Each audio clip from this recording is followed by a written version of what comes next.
ஒரு கேம்பஸ்னு ஒரு ஹோட்டல் இருக்கும், அது பக்கத்தில் ஒரு டீ கடை இருக்கும், அதை ஒட்டின ஒரு சந்து இருக்கும், அந்த பேர் தெருவோட பேர் மறந்து போச்சு.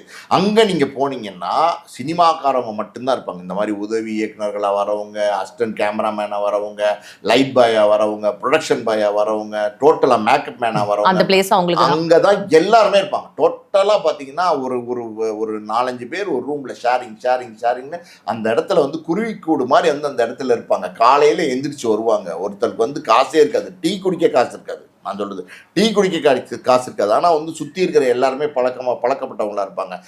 இன்னொரு ஃப்ரெண்டு வந்து முதல் நாள் ஏதோ ஒரு ஷூட்டிங் போயிருப்பான், ஒரு ஜூனியர் ஆர்டிஸ்டாக நடிச்சு ஒரு 1000-500 சம்பாரிச்சு வந்திருப்பான். அவன் சொல்லுவான், மச்சான் வாடா டே டீ சாப்பிடலாம், நான் வாங்கி தரேன் அப்படின்னு சொல்லி ஒரு டீ இதமாக அவன் வாங்கி கொடுப்பான். அடுத்த நாள் அவனுக்கு காசு இருக்காது, இவன் வாங்கி கொடுப்பான். இப்படியே வாழ்ந்து இப்படியே வந்து சினிமாவில் சாதிச்சவங்க, சினிமாவில் ஜெயிச்சவங்க எத்தனையோ உதாரணங்கள் இருக்காங்க. ஆனால் அதே இடத்துல பார்த்தீங்கன்னா சினிமாவில் சாதிக்க முடியாமல் எனக்கு தெரிஞ்சு பல உதவி இயக்குநர்கள் பல பேர் வந்து பார்த்தீங்கன்னா நடிகர்களாக வரணும்னு நினைச்சவங்க எல்லாமே இந்த கோடம்பாக்கத்தை விட்டு நகராம கிட்டத்தட்ட 55, 60, 65 வயசுலயும் இதே மாதிரி யாராவது டீ வாங்கி கொடுக்க மாட்டாங்களா? இதே மாதிரி யாராவது இருக்காங்க. நான் கண்ணுக்கு நேரம் பார்த்திருக்கேன். எனக்கு தெரிஞ்ச பல உதாரணங்கள் இருக்கு.